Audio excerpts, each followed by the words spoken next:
Good, happy Thursday morning, June 3rd, 2021. I'm Riley King, and welcome to this Thursday morning edition of the Riley King Newscast, right here on the Riley King Network. We have a lot of news to get to this Thursday morning, so let's begin.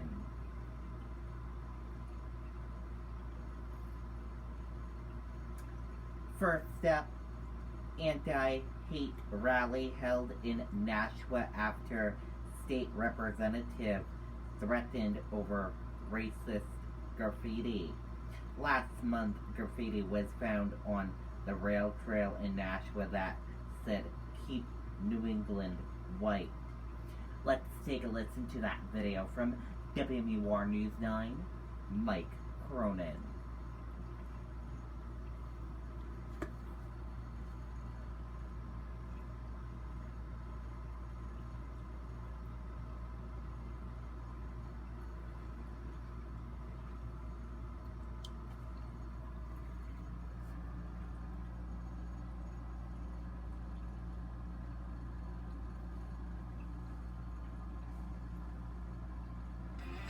I think what sets us apart is the fact that our technicians live and breathe only chimneys. It's not a part of our company, it is our company.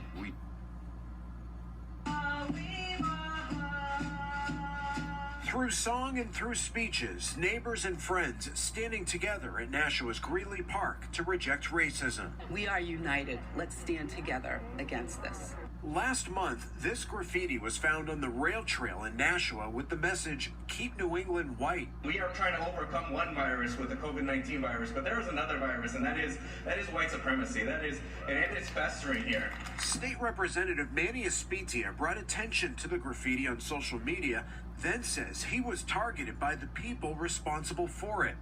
The self-described white nationalist group, NSC 131, writing on the platform Telegram that Espitia has no right to be here and is an occupier. I think there was some fear for the safety of my family. Espitia encouraging others to call out hate and stand in solidarity with those who are being oppressed. There is, I believe, systemic racism in our state, and so I think, we hope that we can address this. I hope that we can fight against legislation that would bar us from talking about these kind of things, but I think, because I believe it is important for us to have the conversation. Event organizers say being silent gives a voice to racism. We don't want to be in a position where we feel afraid. And coming together like this, we know that there is strength in numbers. The state attorney general's office is aware of the graffiti as well as the threat made against the state representative. Tonight, that office says it's still looking into those situations. In Nashua, Mike Cronin, WMUR News. Okay, and there you go on that video and that report.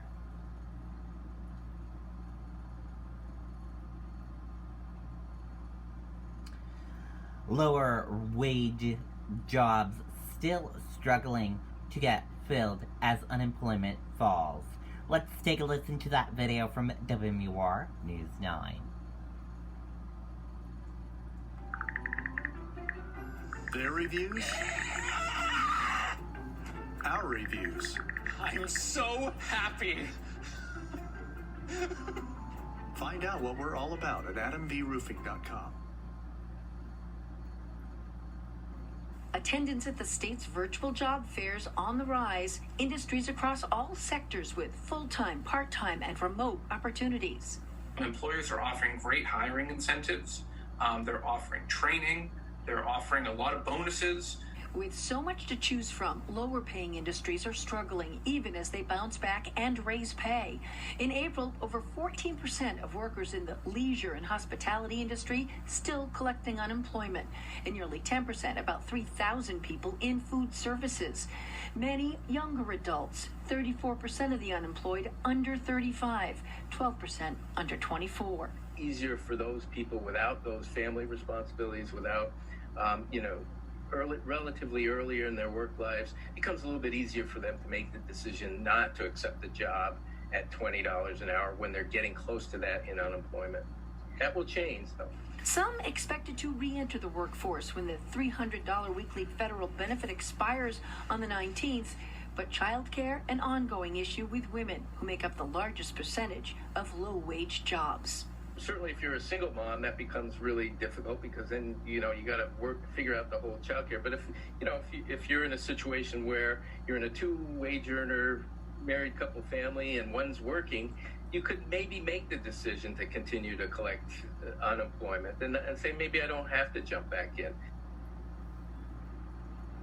Well, the coupling now of the job search requirement for the unemployment benefits along with the loss of that federal bonus should turn into a lot of jobs added up this summer, but the socioeconomic impacts of the pandemic are still being felt.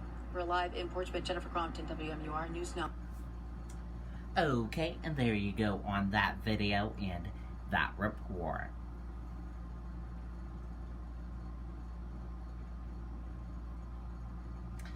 Danville ends mask mandate in 10th Board of Selectmen meeting.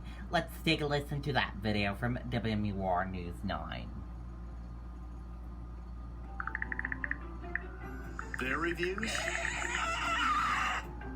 Our reviews. I'm so happy. Find out what we're all about at adamvroofing.com. Well, Tom, the vote to end the mask mandate was unanimous and there was no pushback against it, but you could see the tension between some of the board members and the continued fallout over what happened at the last meeting. Well, that's when 3 of the select board members walked out because multiple people were not following the mask mandate, including the select board chair. He didn't wear a mask at last night's meeting either. Here's how it started out. First order of business is I'd like to bring on up is before we even get into our delegates, it's this mask mandate. I'd like to make a point of order. Chair, I'm requesting that you follow the vote of the board at the previous meeting and ask people to put their masks on. I am not going to follow that. So, for the record, could we have the minutes show that the chair is refusing to follow the motion that was made and passed by the board? Thank you. Let's move on. Well, now that mask mandate is rescinded with a packed room cheering on that vote. Reporting live, Monica Hernandez, WMUR. Okay, and there you go on that video and that report.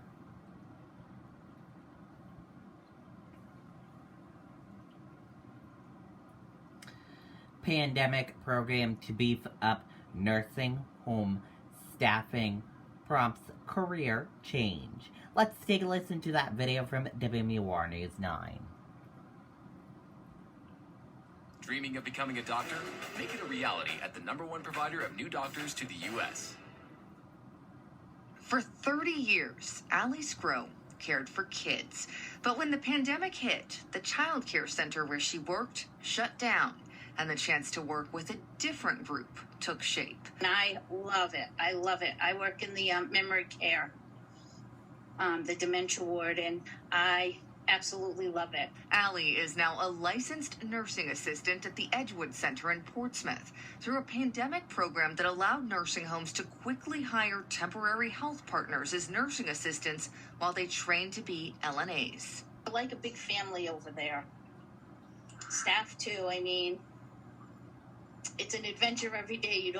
You never know what you're going to do. 3 decades into a career, Allie says she would have never made the change if not for the pandemic. It was a little scary at first to make that change. But now, she wouldn't have it any other way. To be that stable person that comes in 5 days a week to be with them, to spend time with them,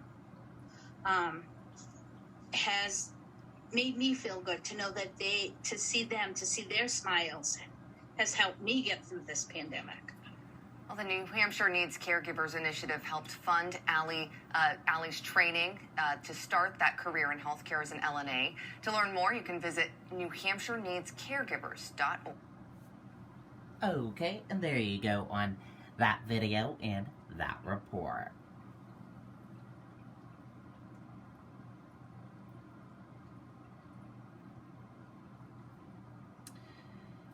AG expects no more inmates to be released before dangerous dangerousness evaluations. Let's take a listen to that video from WMUR News 9. Their reviews, our reviews. I'm so happy. Find out what we're all about at adamvroofing.com. You don't want to let this happen again. One is too many. So we made that clear. In April, Manchester police say a woman was sexually assaulted in this Manchester cemetery by a Murray Deal. He'd been released from the Valley Street jail 2 days before the alleged attack. Deal has a lengthy, well-documented history of psychosis. Court records show most of his adult life he's been homeless and often lived in this very cemetery. A Hillsborough County assistant attorney tried and failed to get a certified psychiatrist to evaluate Deal for dangerousness. She had 90 days, contacted 5 psychiatrists. None would take the case. 2 weeks later, in Belknap County, Jason Rooks, who was found incompetent to stand trial in a 2018 burglary, was released. Rooks was evaluated a number of times by the state forensic examiner, who told the court, quote, "The defendant's behavior cannot be safely managed outside a secure psychiatric setting that can address his mental illness and dangerous behaviors." But to get Rooks civilly committed involuntarily, county prosecutors are required to get a dangerousness certification through an outside psychiatrist. The 90-day window closed with no evaluation, so Belknap County was forced to release Rooks. The 2018 criminal charges were dropped. The crisis prompting a mandatory meeting with the Attorney General for every county attorney in the state today. If they have someone who is waiting for an evaluation and they can't find someone to do that evaluation, we will make sure that we provide the necessary resource to get that evaluation done. I'm confident we have the resources to get these evaluations done. Attorney General Formella says statewide there are fewer than 10 defendants awaiting psych evaluations in probate court, and he is confident their evaluations will be complete prior to that 90-day deadline. For News 9 Investigates, Amy Cavino, WMUR News 9. Okay, and there you go on that video and that report.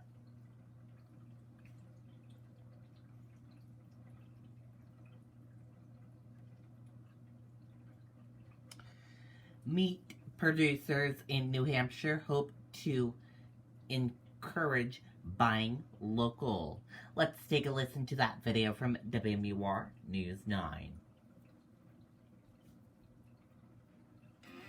I think what sets us apart is the fact that our technicians live and breathe only chimneys. It's not a part of our company. At Templeton Family Organics, the name says it all. Christine Templeton, her husband, and 6 children run this poultry and pork farm in Goffstown, a true grassroots source for local meat products. People are definitely looking around to see, well, if we can't get food in the supermarket, where else can we get it? This is the farm stand at Templeton Family Organics, and it's the smallest part of their operation. But Christine Templeton says business is good as local people look for local food. Just this year, Templeton did away with the wholesale end of their operation to focus on delivering their turkey, chicken, and pasture-raised pork directly to area families. They feel good about where their food is coming from because they see that they're humanely raised, they're outside, they're getting sun, they're getting grass, they're being pastured, they're being moved. And it's just such a much more joyful experience all around, I think, for our customers and for us. Steve Normanton of Normanton Farms in Litchfield saw his grass-fed beef and pasture-raised organic chicken and pork business jump almost 50% in the early stages of the pandemic. There was an influx of people, but as things have been normalizing and the food chain has been restored somewhat, we have seen a downswing of it again in 2021. Normanton thinks the recent hack on the world's largest meat supplier may make people think and buy locally again. Andy Hirschberger, WMUR News 9. Okay, and there you go on that video and that report.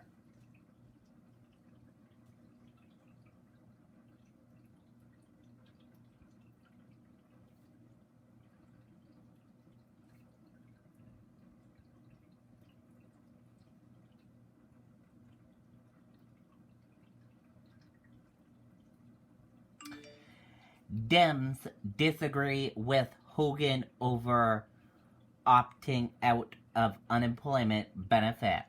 Let's take a listen to that video from WBAL TV 11, Baltimore.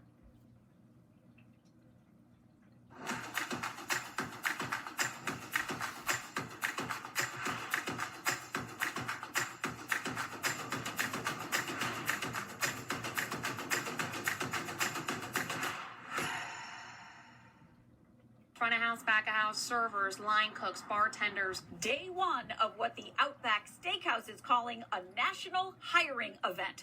The folks running the restaurant on Boston Street in Canton say staffing levels are 25% short of what's typical at this time of year. I would say we're running at about 75% right now, so we're looking to hire about 10 people. 19-year-old Joey Cambone is a recent hire. Prior to this, I was a musician full-time. A lot of, the engagements and stuff that I normally would get, traveling gigs and whatnot, got, canceled or put off for a later date just because of, the pandemic. This comes one day after Republican Governor Larry Hogan informed the feds Maryland is opting out of enhanced pandemic unemployment benefits effective July 3rd, which means the extra $300 a week payments will end and work search requirements will resume.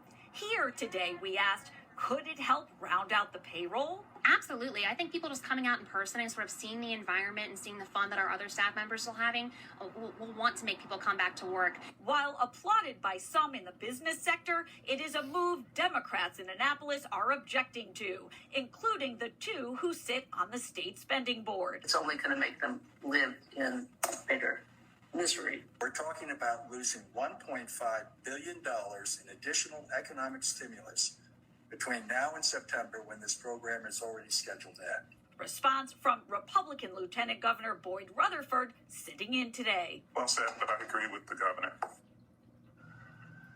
We reached out to the governor's office for a response to the criticism that was lobbied in his direction today. And in an email, his spokesperson, Mike Ricci, said, quote, "This program has served its purpose in providing temporary relief, but vaccines and jobs are now in abundant supply. Businesses are eager to hire right now," Ricci writes, "and we look forward to getting more people back to work as we continue to emerge from the pandemic," end quote.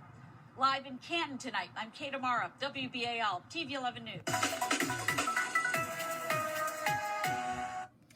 Okay, and there you go on that video and that report. And thank you for joining us for this Thursday morning edition of the Riley King Newscast right here on the Riley King Network. I hope you all have a great rest of your Thursday, and I'll see you back here tomorrow for another newscast. Goodbye, everyone.